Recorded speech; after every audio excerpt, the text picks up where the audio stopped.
Hello दोस्तों, good morning, जोहार, नमस्कार। स्वागत करते हैं फिर से एक नए वीडियो में। जैसे कि आप सबको पता है, एक नए सीरीज़ में हम चल पड़े हैं। एक हर दिन कुछ ना कुछ नया सीख रहे हैं और आज का वीडियो में भी कुछ नया सीखेंगे। ऑटोकैड का जो सीरीज चल रहा है हमारा फ्रॉम जीरो टू हीरो, उसमें हमने पहले क्लास में देखा कि ऑटोकैड को कैसे ओपन करते हैं, बड़ी ही बारीकी से चीज़ों को समझा। किसी का क्वेरी है तो आप फ़ोन कर सकते हैं, व्हाट्सअप कर सकते हैं, कमेंट कर सकते हैं। ज़्यादा अच्छा रहे आप कमेंट करें, आपको रिप्लाई मिलेगा, सॉल्यूशन भी हम कर देंगे उसका। और उसके बाद आज का जो क्लास है उसमें हम समझेंगे कि ऑटोकैड का वेलकम स्क्रीन क्या होता है और उसका ग्राफिकल यूज़र इंटरफेस क्या होता है। तो जो भी सॉफ्टवेयर को हम या तो डेस्कटॉप से डबल क्लिक करके ओपन कर रहे हो या फिर टास्क बार किसी तरह से भी ओपन कर रहे हो, तो हमारे सामने जो भी पहला स्क्रीन आता है वही उस सॉफ्टवेयर का वेलकम स्क्रीन होता है। और उस सॉफ्टवेयर में जब भी हम काम करना स्टार्ट करते हैं तो काम करने के लिए जो हमें सॉफ्टवेयर पहला स्क्रीन देता है उसे हम ग्राफिकल यूजर इंटरफेस कहते हैं। तो ये हमारा ऑटोकैड का पहला स्क्रीन है जो कि डबल क्लिक करने के बाद हमें मिलता है। यही इसका वेलकम स्क्रीन है। चीज़ों को हम समझेंगे एक एक करके बहुत अच्छी तरीके से। और काम करने के लिए जब हम स्टार्ट करते हैं, स्टार्ट ड्राइंग करते हैं, तो ये हमारा पहला स्क्रीन है जो कि जिसे हम कहते हैं GUI, किसका? ऑटोकैड का। या जो भी आप सॉफ्टवेयर खोल रहे हो उसका ये GUI हो जाएगा। चलते हैं कंप्यूटर स्क्रीन पर और ये हम टास्क बार से ऑटोकैड को ओपन करते हैं। ये हमारा इनिशिएट हो रहा है और इनिशिएट होने के बाद जो भी स्क्रीन आपको खुलता है, चाहे आप कोई भी सॉफ्टवेयर यूज़ कर रहे हो, ऑटोकैड यूज़ कर रहे हो, माइक्रोसॉफ्ट ऑफिस को यूज़ कर रहे हो, पावर पॉइंट कर रहे हो, एक्सेल कर रहे हो, इसी तरह से ये हमारा ऑटोकैड को खोलने के बाद ये हमारा पहला स्क्रीन है।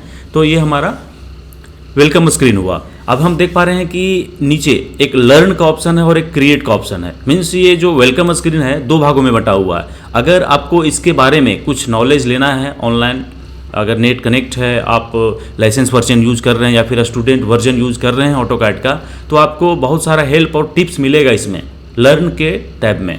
और वहीं अगर हम क्रिएट में आते हैं तो कुछ अलग मिलता है। अच्छा, एक चीज़ आप नोटिस कर रहे होंगे कि जब भी हम लर्न और क्रिएट ये दोनों टैब को शिफ्ट करते हैं, लर्न से क्रिएट में या फिर क्रिएट से शिफ्ट में, तो एक चीज़ जो कि नहीं चेंज हो रहा है वो है हमारा ये यहाँ से लेकर के ऊपर तक का हिस्सा। अब हम क्रिएट में चलते हैं और क्रिएट में जाने के बाद जैसे ही हम स्टार्ट ड्राइंग करेंगे तो हमारा जो GUI है वो आ जाएगा हमारे पास। हम काम करने के लिए रेडी हो जाएंगे। या फिर ओपन फाइल करते हैं तो हमारा जो एग्जिस्टिंग फाइल पड़ा हुआ है उससे हम काम करना स्टार्ट कर सकते हैं। या फिर ऊपर में आप देख रहे होंगे ये ऑटोकैड का ये लोगो बना हुआ है, इसमें हम क्लिक करते हैं और न्यू या फिर ओपन। न्यू करते हैं तो जस्ट जो हमारा स्टार्ट ड्राइंग का जो ऑप्शन है सेम चीज़ है, इसमें भी काम करेगा।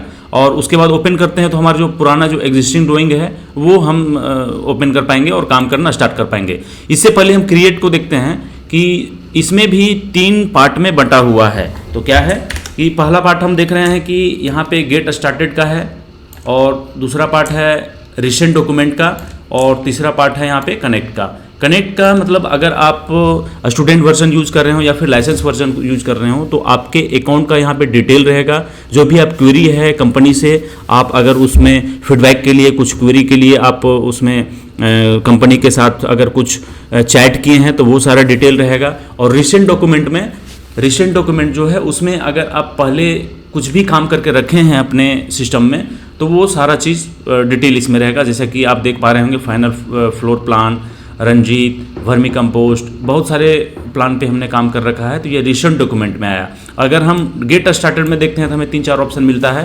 पहला डायरेक्ट हम स्टार्ट कर सकते हैं, या फिर टेम्पलेट अगर कोई बना करके रखे हैं तो उसके माध्यम से हम ड्राइंग को स्टार्ट कर सकते हैं। टेम्पलेट कैसे बनाते हैं आने वाले वीडियो में हम देखेंगे। थोड़ा सा कुछ हम बेसिक चीज़ों को सीख जाएंगे। उसके बाद ओपन फाइल, जो भी हमारा एग्जिस्टिंग फाइल है, जैसे ये यहाँ तो दिख रहा है रिसेंट में, अगर नहीं दिख रहा है तो ओपन फाइल करके हमें ब्राउज करके वहाँ जा करके हम उस चीज़ को ला सकते हैं और डायरेक्ट हम उसे ओपन कर सकते हैं।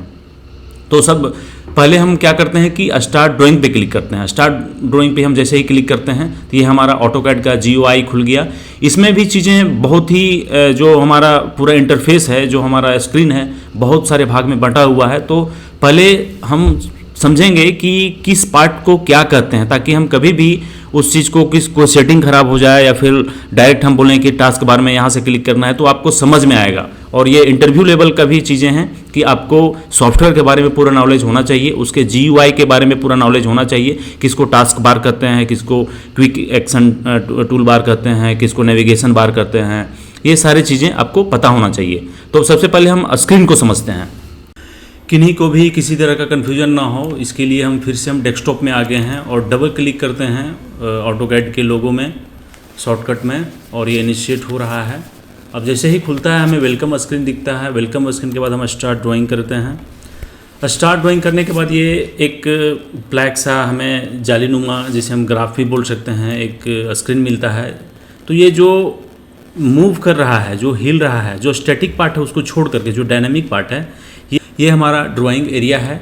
उसके अलावा जितने भी स्टैटिक पार्ट हैं उसका कुछ ना कुछ नाम है, एक एरिया बटा हुआ है। तो हम एक एक करके पहले हम समझते हैं कि कौन किसको क्या बोला जाता है। तो सबसे पहले ये जो हिस्सा आप देख रहे हैं ये हो गया रिबन, है ना। तो रिबन किसका है? ये मेन्यू का। मेन्यू किसका है? ये होम मेन्यू का, होम टैब का ये रिबन है। अगर हम इसमें देखते हैं ये इंसर्ट, ये रिबन आ गया। हम इंसर्ट टैब को सिलेक्ट किए तो उससे जुड़ा हुआ रिबन आ गया और उसमें जितना भी ऑप्शन है इंसर्ट से जुड़े हुए चीज़ें हैं। एनोटेट में हम सेलेक्ट किए तो उसका रिबन खुल गया और उससे जुड़े हुए जितने भी ऑप्शन है ये हमें देखने को मिल रहा है। उसी तरह से हर एक चीज़ आपको एक्सप्रेस टूल है, कोलैबोरेट है, एड इन है, आउटपुट है, मैनेज है, व्यू है। व्यू से जुड़ा हुआ जितने भी व्यू से रिलेटेड हैं उसका सारा ऑप्शन इसके पैनल में है। ये रिबन पैनल हो गया, है ना। उसके ऊपर जस्ट ऊपर हम देखते हैं, अभी हम होम में आ जाते हैं और जस्ट ऊपर में हम देखते हैं कि एक लोगो बना हुआ है ये ऑटोकैड का। ये हो गया एप्लीकेशन मेन्यू। ये एप्लीकेशन का बहुत सारा इन्फॉर्मेशन देता है और यहाँ से कुछ शॉर्टकट भी, जैसे हम लेफ्ट क्लिक करते हैं, new, open, save as, import, export, publish, print, drawing, close, और भी बहुत सारे ऑप्शन हैं जो कि हम एक एक करके बाद में देखते हैं। उसके बाद उसके जस्ट बगल में एक और एरिया बटा हुआ है जो कि क्विक एक्सेस टूल बार है। इसमें वो सभी चीज़ों का शॉर्टकट दिया हुआ है जिसे हम अधिकतर उपयोग में लाते हैं। बार बार हमें होम टैब या फिर इंसर्ट में जाना ना पड़े, एप्लीकेशन मेन्यू में जाना ना पड़े, उसके लिए डायरेक्ट ये ऑप्शन दिए गए हैं, इसीलिए इसे क्विक एक्सेस टूल बार कहते हैं। उसके बाद ये जो दिख रहा होगा ऑटोकैड 2021 drawing1.dwg फाइल, मीन्स क्या है? ये टाइटल बार इसे बोला जाता है। जो भी हम ड्राइंग ओपन करके रखे हैं उसका रीनेम, अगर हम रीनेम करके रखे हैं तो ये हमारा रीनेम दिखाएगा ड्राइंग 1 के जगह में। अगर नहीं किए हैं तो ये डिफ़ॉल्ट जो है ड्राइंग 1, इसी तरह से ड्राइंग 2, ड्राइंग 3, इस तरह से ये चलते जाएगा। और ये .dwg है, ये आपका फाइल का एक्सटेंशन नेम है। जैसे कि ऑटोकैड का जो फाइल है उसका एक्सटेंशन नेम dwg है, उसी तरह से वर्ड का कुछ और है, एक्सेल का कुछ और है। तो ये हमारा टाइटल बार हुआ। इसके आगे हम आगे बढ़ते हैं तो ये हमारा इन्फॉर्मेशन बार है। इसमें क्या है कि जो सॉफ्टवेयर के बारे में इंफॉर्मेशन देता है। अगर आपका अकाउंट है, स्टूडेंट वर्जन यूज कर रहे हैं तो साइन इन करिएगा, उसमें इंफॉर्मेशन आपका रहेगा, ये आपके जो भी पर्सनल इन्फॉर्मेशन है उससे रिलेटेड। और ये उसके आगे फिर हम बढ़ते हैं तो ये हमारा डिफ़ॉल्ट टूल बार है जो कि हर एक सॉफ्टवेयर में दिखता है आपको। ये 3 बटन है ना, ये मिनिमाइज़ का बटन है, मैक्सिमाइज़ का बटन है और ये क्लोज का बटन है। क्लोज मीन्स उसे क्लोज करने का, जो सॉफ्टवेयर है उसे हम क्लोज करते हैं, इससे फुल व्यू में देखते हैं। और ये मिनिमाइज़ करते हैं, ये टास्क बार में छुप जाता है इससे। तो ये हर एक सॉफ्टवेयर में रहता है, इसीलिए इसे डिफ़ॉल्ट टूल बार कहा जाता है। अब आगे बढ़ते हैं। उसके जस्ट नीचे हम देख रहे हैं कि ये बहुत सारा एक सेटअप दिया हुआ है, एक ग्रुप है टूल्स का जो कि है नेविगेशन टूल, और एक जगह पे ये सारा ऑटोमाइज किया हुआ है, ये नेविगेशन बार हुआ। इसी ये व्यू क्यूब है, आगे हम देखेंगे इसमें किस तरह से हम अगर 3D में हम काम करते हैं तो top view, left view, right view हम सिलेक्ट कर सकते हैं। उसके बाद ये ऑर्बिट का कमांड है ना, ये नेविगेशन बार के ही अंतर्गत आता है। व्हील है जो कि 3D में काम देता है। ये पेन कमांड है 2D में, अगर इसे हम सिलेक्ट करते हैं तो ये कर्सर हमारा जो है वो हाथ के जैसा हो जाएगा और इसे हम खिसका सकते हैं, पैन कर सकते हैं। उसके जस्ट आगे ये जूम करने के लिए है, उसके आगे रोटेट करने के लिए है, ऑर्बिट करने के लिए है, और भी बहुत कुछ है, हम आगे देखते हैं। अब नीचे जो है, नीचे भी एक टूल्स का ग्रुप दिया हुआ है, ये वाला पार्ट जिसे हम बोलते हैं स्टेटस बार। इसमें स्टेटस बार में काफ़ी इंपॉर्टेंट सेटिंग होता है, ग्राफ का सेटिंग होता है। जैसे हम यहाँ क्लिक करेंगे तो ग्राफ नहीं दिखेगा, कभी दिखेगा। स्नैपिंग से रिलेटेड है, यूनिट से रिलेटेड है, बहुत सारे सेटिंग हैं जो कि हमें करना पड़ेगा बीच बीच में, किसी को ऑन किसी को ऑफ। तो इसके बारे में हम समझेंगे। तो स्टेटस बार का भी एक दिन क्लास होगा, और उसके जस्ट आगे में हम फिर से हम देखते हैं कि यहाँ पर भी एक वाइट बॉक्स बना हुआ है जिसमें लिखा हुआ टाइप ए कमांड।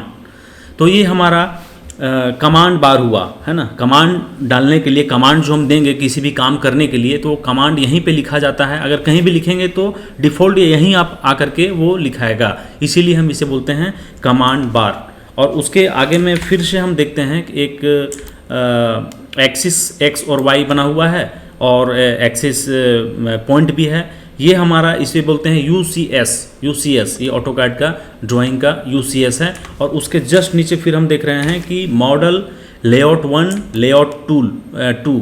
तो ये सीट जो हम ओपन करके रखे हैं ड्राइंग 1 का, ये इंटरव्यू लेवल का भी क्वेश्चन है कि अगर आप कोई शीट ओपन करते हैं तो उसमें आपको क्या क्या मिलता है। तो हमें एक ड्राइंग एरिया मिलता है, मॉडल करने के लिए एक एरिया मिलता है, और साथ में 2 लेआउट मिलते हैं। कितने लेआउट मिलते हैं? 2। तो ये याद रखने की चीज़ है। अगर आप कहीं जाते हैं, आपसे पूछा जाता है तो डिफ़ॉल्ट सीट में कितने लेआउट होते हैं, तो ये 2 लेआउट होते हैं, लेआउट 1 और 2। और हम इसे बढ़ा भी सकते हैं आवश्यकता के अनुसार। अगर हम एक लेआउट में, ये क्या है बेसिकली, आपको ये मोटा मोटी हम अभी समझा दें कि लेआउट जो है, लेआउट 1 है या 2 है, जो भी है लेआउट, ये प्रिंट आउट लेने के लिए जो हम रिजल्ट, जो अगर हम यहाँ पे कुछ वैसा ड्राइंग बना करके लेते हैं, सपोज कि हम एक रेक्टेंगल हमने ये बना दिया, तो ये आपको लेआउट 1 में भी दिखेगा। डबल क्लिक करते हैं तो वही सेम चीज़ होगा। देखिए ये है, तो इसको हम अच्छा से सेट करते हैं ताकि प्रिंट के टाइम जब हम रिजल्ट लेते हैं, प्लॉटिंग करते हैं, तो ये हमको दिक्कत ना हो, एकदम डिफ़ॉल्ट बना रहे। तो अगर प्लॉट, इसको हम रीनेम कर सकते हैं, यहाँ से हम रीनेम भी कर सकते हैं। एक एक चीज़ को हम देखेंगे आने वाला टाइम में कि रीनेम कैसे करते हैं, और रीनेम करके हम इसे लिख सकते हैं फ्लोर 1, फ्लोर 2, ग्राउंड, जो भी लेआउट है, कॉलम लेआउट, बीम लेआउट, और एक एक सब के लिए स्पेशल लेआउट बना सकते हैं ताकि काम करने में लेट ना हो, जो भी प्रिंट करना हो फटाफट हो जाए, एकदम आसानी हो। तो हम सबसे पहले चलते हैं मॉडल में और आगे देखते हैं कि आगे और क्या क्या चीज़ें हैं। ये आपको यहाँ दिख रहा होगा कि माइनस है, उसके बगल में टॉप लिखा हुआ है, फिर 2D वायर फ्रेम। ये एक व्यू से रिलेटेड ही ऑप्शन है जो कि शॉर्टकट बना करके आपको दिया गया है। नेविगेशन बार की, नेविगेशन बार में जितने भी कुछ हैं उससे जो ज़्यादा यूज होता है ना, उसको शॉर्टकट बना करके यहाँ दिया हुआ है। जैसे कि यहाँ 2D वायर फ्रेम है, तो आपको किस तरह से, किस स्टाइल में देखना है। 2D वायर फ्रेम में, कंसेप्चुअल में, हिडन में, रियलिस्टिक में, शेडेड में, बहुत सारे व्यू हैं। एक्सरे मॉडल में देखना है, वायर फ्रेम में देखना है। जब हम 3D काम करेंगे 3D में, तब हम इन चीज़ों को अच्छे से समझ पाएंगे। 2D में ये बहुत ज़्यादा यूजफुल नहीं है। और वही जो कि नेविगेशन यहाँ बार था, उसमें टॉप व्यू क्या है, उसका शॉर्टकट यहाँ पे दिया हुआ है। तो या तो आप इसको रख सकते हैं या फिर इसको भी रख सकते हैं, या फिर इसको आप हटा सकते हैं। कैसे हटाते हैं? अगर किसी में कोई इंस्टॉल किए सॉफ्टवेयर तो उसको नहीं दिख रहा है, तो सर पूछते हैं कि ये बड़ा दिक्कत हो रहा है, ये नहीं मिल रहा है हमको, तो उसको हम कैसे लाते हैं, एक्टिवेट कैसे करते हैं, ये सारा चीज़ हम देखेंगे। उसके बाद ये हमारा जो पुराना स्टार्ट जो है वेलकम स्क्रीन, यहाँ से वेलकम स्क्रीन आ जाता है। और ये हमारा ड्राइंग का एरिया है जो कि हम एक स्टार्ट ड्राइंग करने के बाद हम ये हमें मिला था। फिर से अगर हम स्टार्ट ड्राइंग करते हैं तो फिर से ये 2 सीट मिल गए, सीट 1 ड्राइंग 1 और सीट 2 है ना। और दोनों में देखिए लेआउट उतने ही मिलते हैं, 2 ही मिलते हैं, लेकिन हम ड्राइंग 1 में हम अपने से बना के गए थे, है ना, 3 और 4, इसीलिए इसमें 4 दिख रहा है। तो ये हुआ हमारा GUI के बारे में डिटेल। बहुत सारे क्वेश्चन रहता है, क्वेश्चन किया जाता है इंटरव्यू लेवल में, तो ये आपको ज़रूरी है समझना। हालांकि हम आगे किन्हीं को लग रहा होगा कि ये काम की चीज़ें नहीं हैं, लेकिन ऐसा नहीं है। हर एक चीज़ों को ध्यान देना पड़ेगा, तभी जा करके हम इंटरव्यू वगैरह में फेस कर पाएंगे। कोई अगर पूछ ही दिया कि टास्क बार कौन सा है, navigation bar, navigation type, navigation जो बार है वो कौन सा है, या फिर कमांड बार कौन सा है, तो आप नहीं बता पाएंगे। इसीलिए ज़रूरी है इन बेसिक बातों को ध्यान में रखें। अब हम आगे बढ़ते हैं। ऑटोकैड की बहुत सी बेसिक बातें जो थी हमने सीख ली है।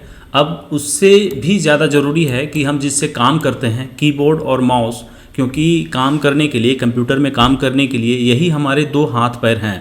हाथ पैर को अगर हम अच्छा से नहीं समझेंगे, इसकी फंक्शन क्या है, तो या फिर हम इसे किस तरह से यूज कर पाएंगे तब तक हम काम नहीं कर पाएंगे, बहुत ही दिक्कत होगा। इसीलिए हम समझते हैं सबसे पहले माउस और कीबोर्ड के बारे में। तो इसके लिए हम चलते हैं पीपीटी पे। ये हमारी क्लास 2 की पीपीटी है जिसमें हम सीख चुके हैं वेलकम स्क्रीन के बारे में, जीयूआई के बारे में, और ये हमारा कुछ डेफिनेशन था वेलकम स्क्रीन और जीयूआई के बारे में, और ये हमारा वेलकम स्क्रीन था और ये जीयूआई है। और इसके प्रत्येक पार्ट को अगर ये पूरा वीडियो अगर आप फिर से नहीं देख पाते हैं तो पीपीटी का जो स्क्रीनशॉट है वो हम कम्युनिटी पोस्ट में हम पोस्ट कर देंगे, और इस वीडियो के लिंक में भी रहेगा जिस ये वाला चीज़, तो आप इसे डाउनलोड करके बाद में इसे याद कर सकते हैं, देख सकते हैं, ताकि कोई दिक्कत ना हो, क्योंकि ये बहुत सारी इसमें चीज़ें हैं तो याद जनरली नहीं रहता है सबको, तो इसे बाद में आप देख करके याद कर सकते हैं। उसके बाद हम चलते हैं माउस के बारे में सीखते हैं। जनरली हमें दो तरह की माउस देखने को मिलते हैं, एक पुराने ज़माने की माउस और एक नए ज़माने की माउस। ये नए ज़माना मतलब इसमें गेमिंग के लिए सुविधाएं होती हैं तो इसलिए गेमिंग माउस बोल देते हैं, और ये एक हमारा ओल्ड माउस है। सॉरी, इसमें मैंने दोनों में ही गेमिंग माउस लिख दिया है, लेकिन आप इसमें देख सकते हैं जो पुराने ज़माने की जो माउस है जो हर घर में मिलते हैं उसमें 3 बटन होते हैं, और जो नए माउस हैं गेमिंग माउस हैं उसमें 4 बटन एक्स्ट्रा होते हैं और जिसे हम कस्टमाइज कर सकते हैं। तो ये बात की देखने की चीज़ है। हम आते हैं पुराने ज़माने के माउस में। लेफ़्ट क्लिक किसी भी चीज़ को सेलेक्ट करने के लिए, और राइट क्लिक जो सेलेक्ट किए हुए हैं उनसे संबंधित जो भी ऑप्शन है उसे देखने के लिए या फिर उसे यूज करने के लिए।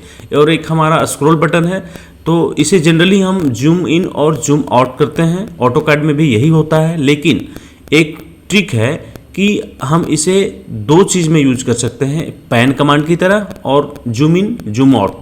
ये कोई ट्रिक नहीं है, मीन्स ये ऑटोकैड का फंक्शन है। अगर हम ऑटोकैड में हम जाएंगे और देखेंगे इसको कैसे होता है। अब हम बात करते हैं कीबोर्ड की। कीबोर्ड कोई भी हो, नॉर्मल कीबोर्ड हो या मीन्स कॉम्पैक्ट कीबोर्ड हो या फिर नॉर्मल कीबोर्ड हो, बड़ा वाला कीबोर्ड हो जिसमें कि न्यूमरिक सेट होता है, फंक्शन दोनों का सेम होता है। अंतर यही होता है कि उसमें 1 2 3 जो न्यूमरिक वैल्यू है, न्यूमरिक कीबोर्ड बटन है, उसे एक साइड दिया हुआ था, और इंटर का बटन जो है 2 रहती है, और कॉम्पैक्ट में इंटर का बटन 1 रहता है, और न्यूमरिक कीबोर्ड न्यूमरिक की जो एक्स्ट्रा रहता है वो नहीं होता है। तो हम 3 की पे ज़्यादा फोकस करेंगे। पहला हो गया इंटर, दूसरा स्पेस और तीसरा एस्केप। अब हमें ये पता है कि कमांड बार किसे कहते हैं। ये हमारा रहा कमांड बार। इसे हम या तो इस साइड में पकड़ के इसे कहीं भी हम किधर भी घुमा सकते हैं, लेफ्ट साइड, राइट साइड, ऊपर, जहां भी है उसे हम रख सकते हैं। तो हम बात करते हैं कि जब भी कोई कमांड हम टाइप करते हैं या तो इसमें हम क्लिक करके या फिर बिना क्लिक किए हुए, जैसे कि हमने एक रेक्टेंगल बना रहे हैं, REC इसका कमांड है। उसके बाद या तो हम इंटर दबाएंगे तो ये एक्टिवेट हो जाएगा, बनने के लिए तैयार है, या फिर REC लिखने के बाद हम स्पेस बटन दबाएंगे तो भी ये कमांड एक्टिव हो जाएगा। ठीक है। कुछ कमांड ऐसे होते हैं जो कि जिसका काम खत्म होने के बाद स्वतः अपने आप डीएक्टिव हो जाता है, जैसे कि हम REC कमांड अभी यूज कर रहे थे, है ना, रेक्टेंगल बनाने के लिए। वो हम एक रेक्टेंगल बनाए तो वो कमांड डीएक्टिव हो गया। सर्कल कमांड के लिए हम इसे यूज किए और एक सर्कल बनाए तो ये कमांड डीएक्टिव हो गया। वहीं अगर हम लाइन कमांड के लिए L प्रेस करते हैं और इंटर दबाते हैं या फिर स्पेस बटन दबाते हैं तो वो एक्टिव हो जाता है, और लाइन हम ड्रॉ करते हैं। ड्रॉ करने के बाद ये देख रहे हैं कि ये कंटिन्यू रहता है ना, ये डीएक्टिव नहीं हो रहा है। इसे डीएक्टिव करने के लिए या तो फिर से हम 3 में से कोई भी, या तो इंटर या फिर स्पेस बटन या फिर एस्केप बटन, तीनों में कोई भी अगर हम प्रेस करेंगे तो ये डीएक्टिव हो जाएगा। देखिए ये डीएक्टिव हो गया। हम सबसे लंबी बटन जो है एस्केप बटन, स्पेस बटन जो है उसको हम दबाए तो ये डीएक्टिव हो गया। फिर से हम L कमांड लेते हैं और फिर से एक्टिव करते हैं। अब हम इंटर बटन दबा रहे हैं तो फिर से ये डीएक्टिव हो गया। फिर से हम L कमांड लेते हैं और इंटर दबाते हैं और फिर से हम एक्टिव करते हैं, और एक्टिव करने के बाद हम एस्केप बटन दबाते हैं तो फिर ये डीएक्टिव हो जा रहा है।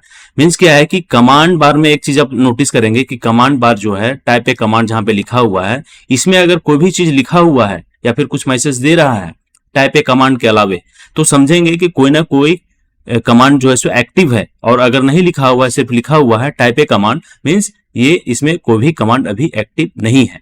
अब हम इसमें देखते हैं माउस का फंक्शन।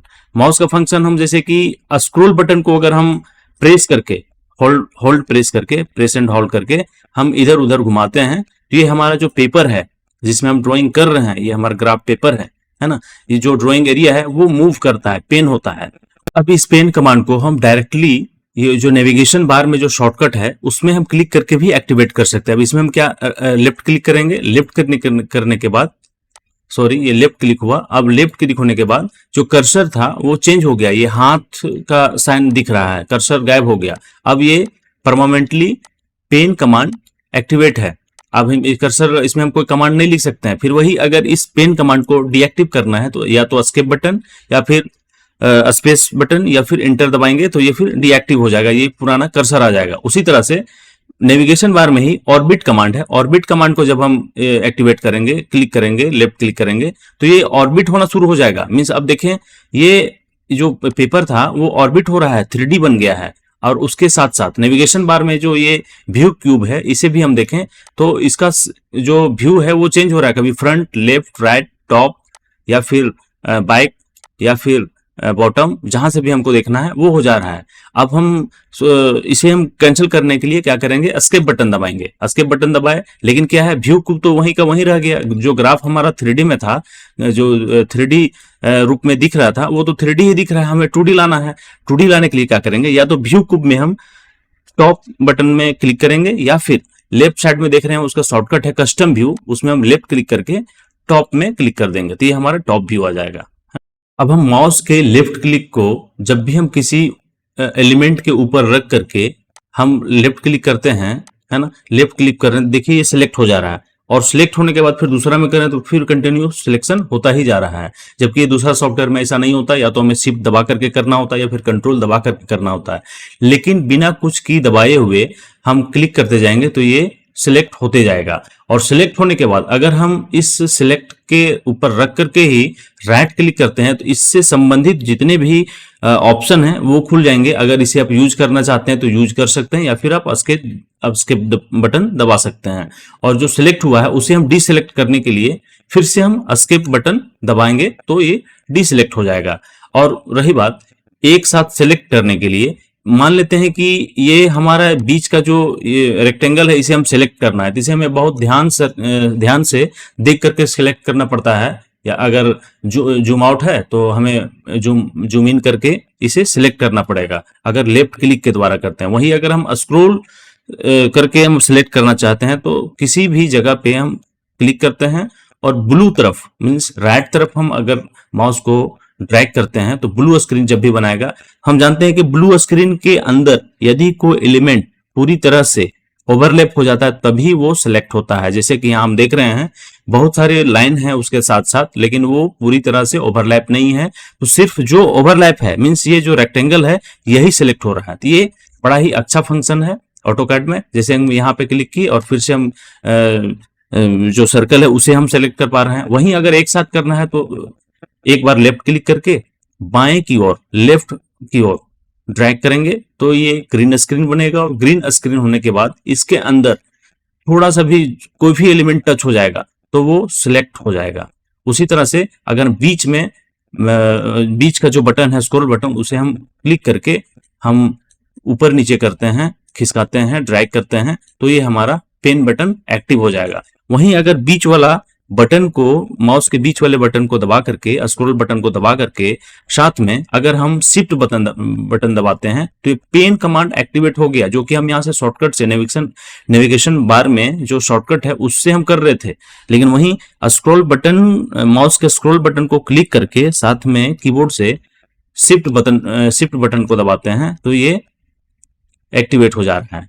तो दोस्तों कैसा लगा आज का वीडियो कमेंट में जरूर लिखें, है ना, और अच्छा लगे तो लाइक कर दें और हमारे हेल्प के लिए थोड़ा सा इसे शेयर कर दें ताकि और भी लोग इसे देख सकें, सब्सक्राइब कर सकें और लोगों को बताएं, अपने दोस्तों को बताएं। काफी इन्फॉर्मेटिव वीडियो है, ये हमारा दूसरा वीडियो था और आने वाली वीडियो के लिए सब्सक्राइब तो जरूर ही कर लें। इसी तरह से डेली कुछ ना कुछ नया सीखते रहें, अपने स्किल को बढ़ाते रहें। जय हिंद, जय भारत।